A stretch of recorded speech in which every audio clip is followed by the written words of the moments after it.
Episode number tres. Yes, and you're always Googling before saying it in Spanish.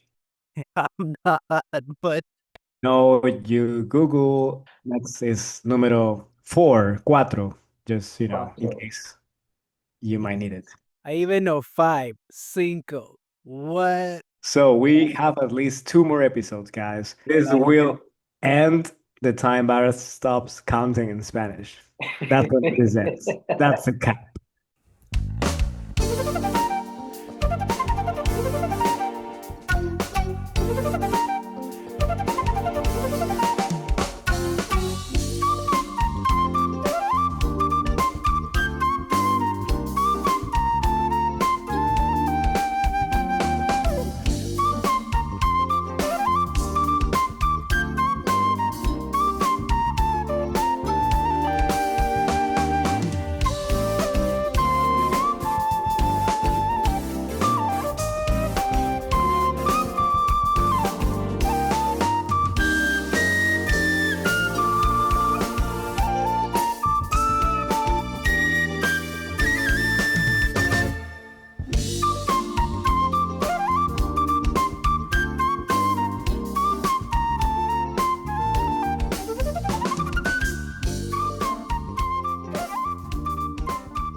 Many languages do you have in India? How does it work?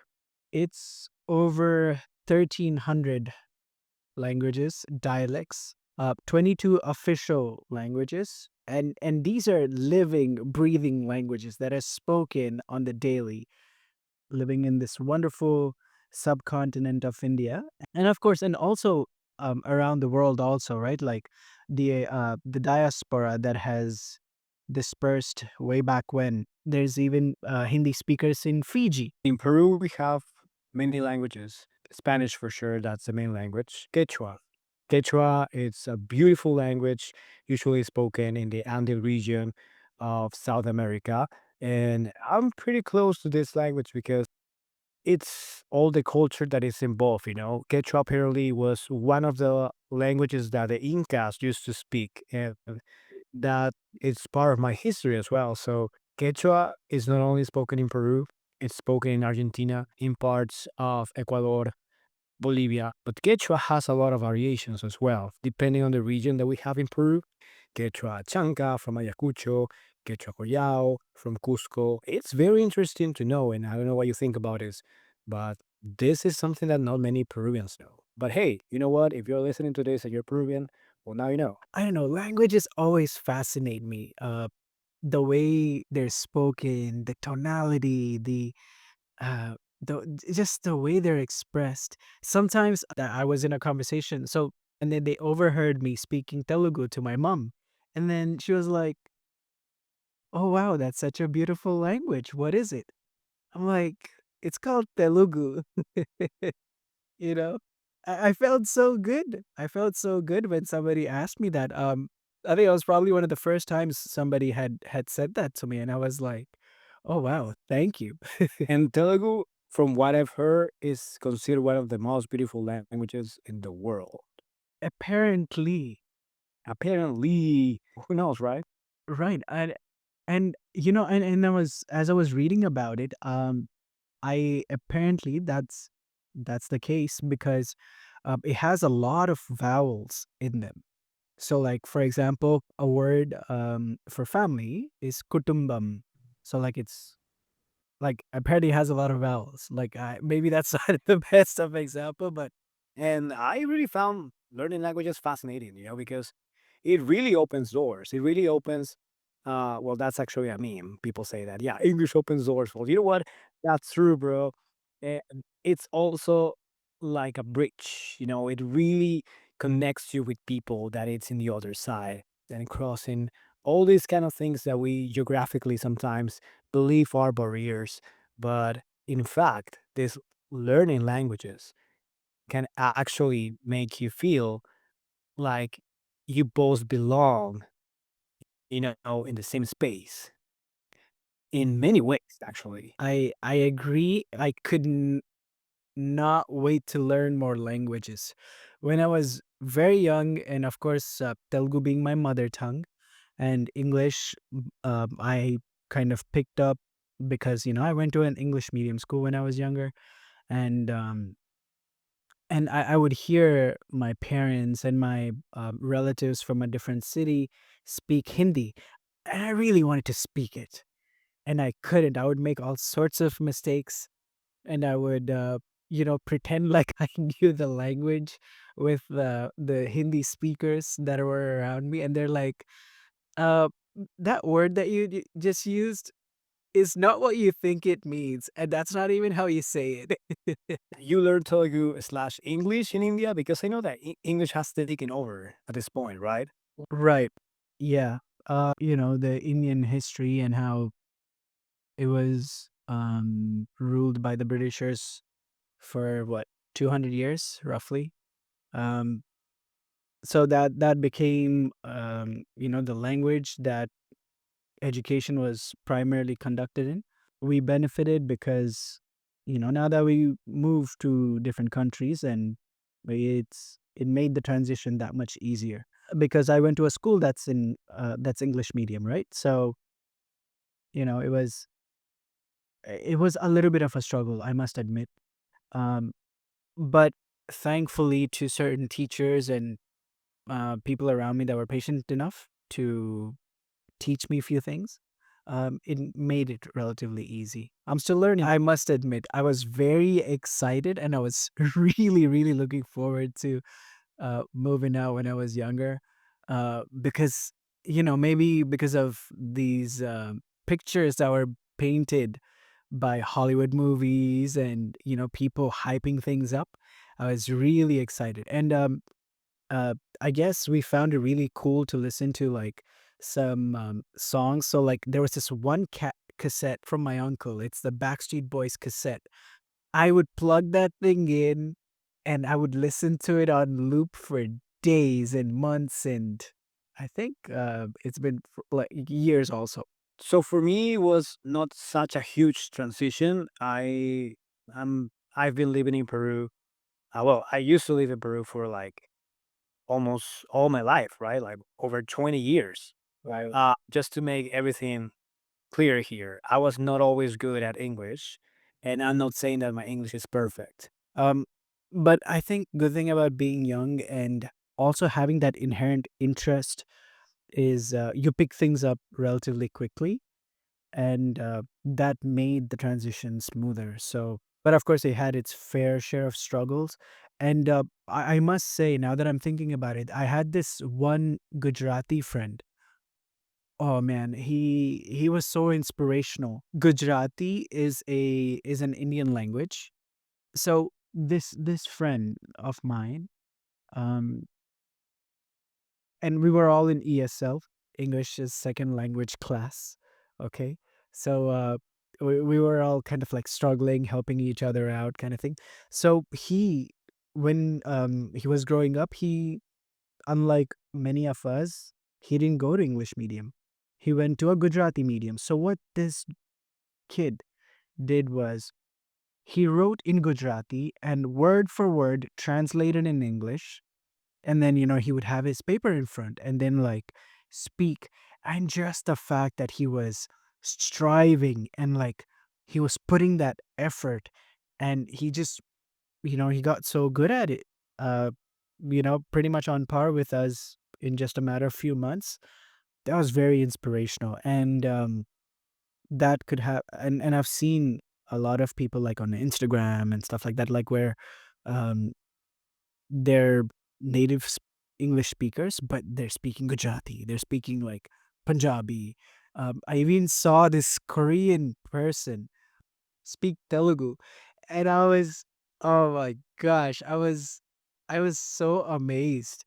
The world is really it's becoming a global village in the truest of sense. It's amazing to see this. Most Indians are naturally multilingual. Four major categories, right? For so like Indo-Aryan languages like North, Central, West.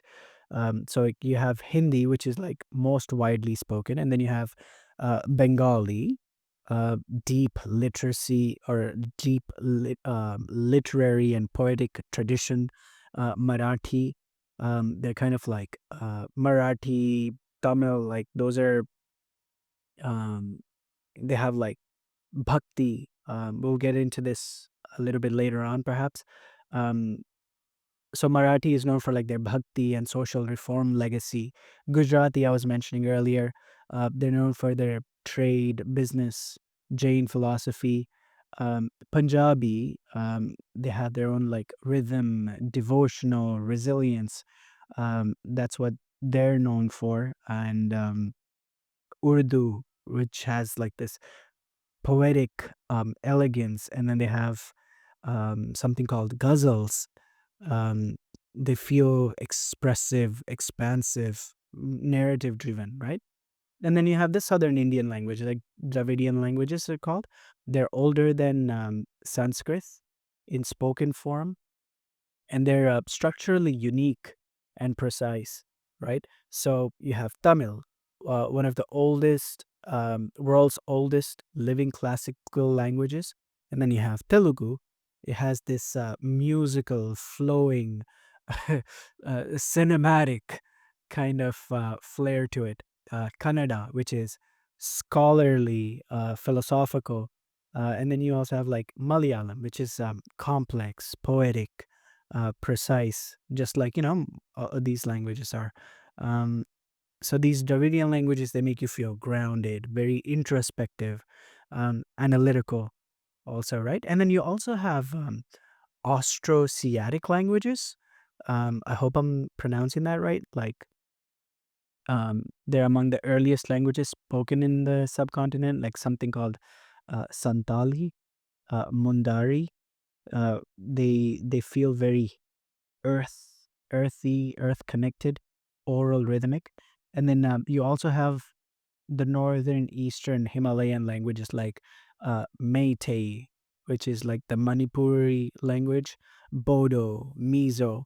And to be honest, like these are languages even I'm discovering thanks to this podcast. uh, these Tibeto-Burman languages, they feel very tonal, um, concise, and nature linked. There are other languages that you can also find in Peru, like Aymara, um, Ashaninka in Cusco, like Bora in Loreto, Awajún also in the region of Amazonas, and all these other languages slash dialects, I would say, um, are only spoken in these specific regions, right? But I think that, sometimes we forget that they exist. Sometimes we are thinking that these, you know, small communities that speak these languages are not sometimes too supported by the government and don't have easy access to healthcare system and all that. So that's something that we know that happens. It's a reality. And I'm saying this because languages also connect you with society, right? So if the majority of people in Peru speak Spanish, of course, almost everything is in Spanish in Peru. And that makes it hard for people that do not speak Spanish to get access to a few things. So that's also something to keep in mind. At least that happens in my country. But I think that the movement right now is to try to extend a hand to all those communities and try to adapt to those languages as well. These languages, by the way, are beautiful. And it's sad to me to think that some people um, believe these languages will stop existing. Most of them want to move to Spanish, which makes sense, and I just explain why. Um, and I think that just remembering that these languages, are they mean culture, they mean who we are. They have like a symbolism as well. So just trying to preserve these languages, I think that is an act of, hey, you know what? I want this culture to still exist, to still be part of who we are as a nation. So keeping that in mind, I think is something very beautiful. I always Yeah. No. I you touched on something very important. Um I think we forget that these are languages that are older than some civilizations, right? Like they've been alive for a very, very long time, and they carry some profound wisdom, knowledge overall. Um, and then hopefully we get to explore this later on. The the phonetics and the sound, tonality, the vibrations, they even impact like the human system. Uh, and there's even studies about how polyglots, they have like better neural connections and they're smarter and things of that nature, right? And and these languages, it's not just something that we speak. It's also something we sing, and and we're also painting pictures of we're literally creating a world with words, right? And using these different tones, different words, and some of these words, uh, they describe human experience, and unfortunately, like they can't be translated to say English. For example, like words like anubhava and sukh and some other words, right? Like even dhyana, dharana. Like these are words uh, that are not that can't necessarily be translated. But when a person strives and experiences, like say meditation or something like that, this profound, deeply human experience, and then this word describes it, right? And when we lose languages, we lose um, ways to convey what we feel deeply. And I think that's something worth preserving and something worth talking about. And if you could tell us, maybe, and a part of me got very sad when you said these languages are dying. Um, so I think, well, let's make an attempt to revive, shall we? And traditionally, like where there is water, there is life. So why don't you tell us what water means in Quechua? The word agua in Quechua that I know is yaku. So yaku means water. Um, yeah, it's a very powerful word, right? Yaku. I love Uh, it. perfect. Um, Other words that you can also learn in Quechua, for instance, um, Ñuja means I. Yuha. Ñu- Yes, Ñuja. Can you try? Yuha. Ñuja. Yuha. How do you say you? You. I think it's ham. Hum? Ham.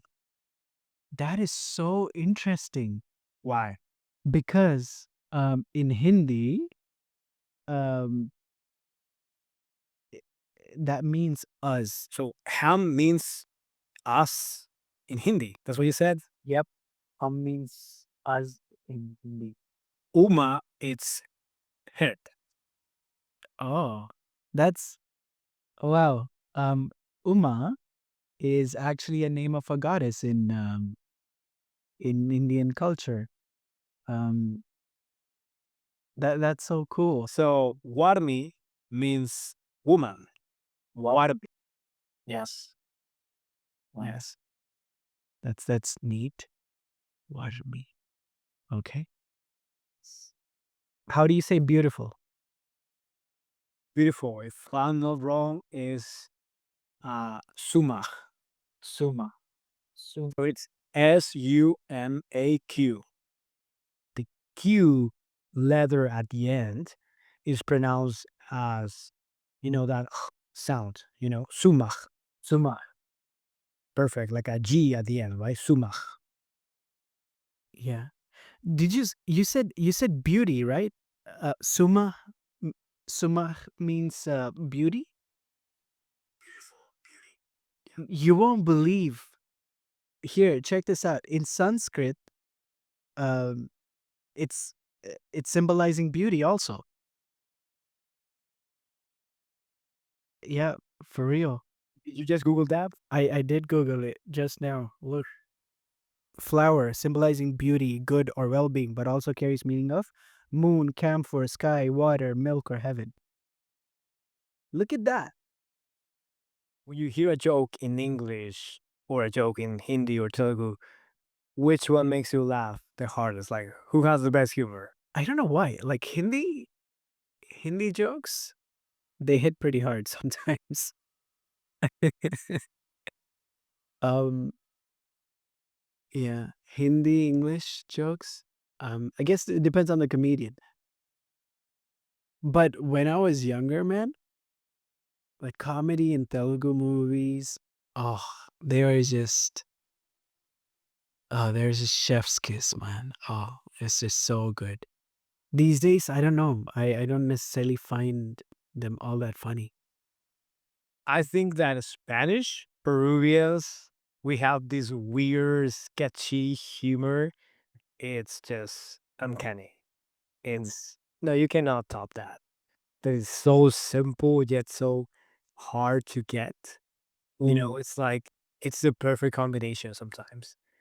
It's that randomness and that perfect timing, and sometimes it's us making fun of ourselves. It's like the things we do, the things we say, the way we say it. Yeah. It's so funny. It's just that you have to be here, live it, and that's why there's so many people that come to Peru and never leave, because Right. they just enjoy this humor so much and they want to partake in that as well. It's cool. Yeah. This is why you have to learn languages to not miss out on the humor. I know, right? That's the best reason to learn a language, to get the joke. Yes. So when I was a kid, I used to watch Pokemon in Spanish, Yeah. and everyone knows that the Spanish translation of James from the Team Rocket, Uh-huh. the way he speaks is just something that, is extremely funny. And he pull up this Mexican or Latin American references in the Spanish translation only. They don't translate, they adapt James, phrases and jokes to the Latin American community. And they just pull out these references that only if you're from Latin America, you know about them. And what I'm saying is that languages have this special flavor, right, for us. This special meaning, I think. It takes you back. It really does. And I think it even brings down that guard one may have, right? So in your own, say, mother tongue, like it just hits different. Yeah, it will always be that way. You will always feel differently when your mom, speaks to you in your mother language, because that's what you remember as a kid. That voice, that intonation, that sonority. You cannot translate that. It will not feel the same. Maybe it's the way it's said, and maybe it's the intention does come across, because I was in Gurudwara once, and there, they speak Punjabi, and I once heard this elderly lady call somebody. Uh, the translation is kind of like son, um, and the word that she used is put. That's what they say. It's like, oh, put. Nahi putta or ajao putta. It's like nahi means no, no son, or and then ajao means come, or come over, come here. Put means son, right? So like, okay, come here, son. Something. Just the way she said it. It was just, it made me feel like, okay, I want to be Punjabi. I want to be part of this. I don't know. I feel like some words in certain languages are just like some languages, and maybe it depends on who's speaking it and how they're in touch with their emotions. And if those words are uttered, they just have this impact, and it really touches your heart. If you've been in this country speaking this language, the minute you meet someone from that place and start talking that language, it's like going back to that country. It's like going back to that space. It's beautiful.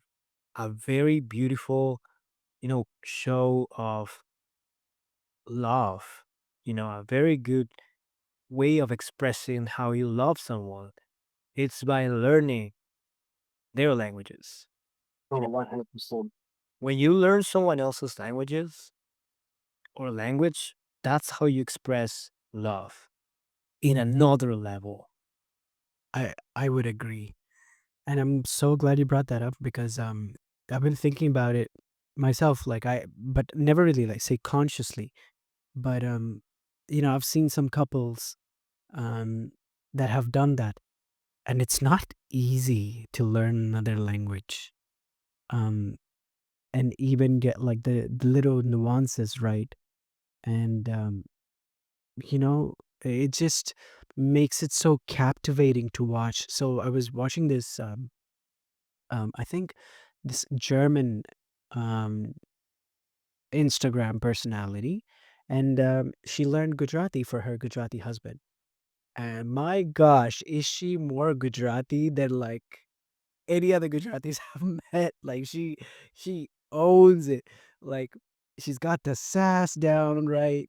She's got everything. Like it's oh it's unmatched. Her energy, her sass, her expressions, it's just so wonderful. And I think when a person kind of, it shows your devotion, right? Like you're truly committed to this relationship. You're truly committed to this um this connection, and you want to connect, you want to convey um yourself in the deepest way possible, and understand the other person also, right?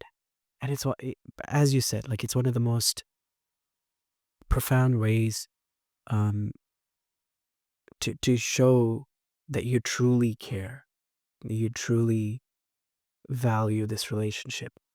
I wish, like a superpower, if I could just speak every language in the world. That would be so cool. It will allow me to understand the world better and have a different outlook of so many things and so many stories and so many emotions. And sometimes I feel like I want to learn, um, take up either Cantonese or Mandarin, because there's like some profound scriptures that are like 500, from like the 500 BC. When you learn a new language, you take home someone else's culture. You take home so much history, you know, so many stories, so many feelings, so many, you know, so much knowledge. You literally bring someone else's world into yours. Beautiful. I love that. You should try to say a few things in Spanish. Let's have a little conversation. You teach me Telugu and I teach you Spanish. Namaskaram, bagunaram. Todo bien. Look at that. Chala bagunanu. I just keep on pulling up. Yes. Thank you. Great conversation. Yeah. Have a safe drive. Cut.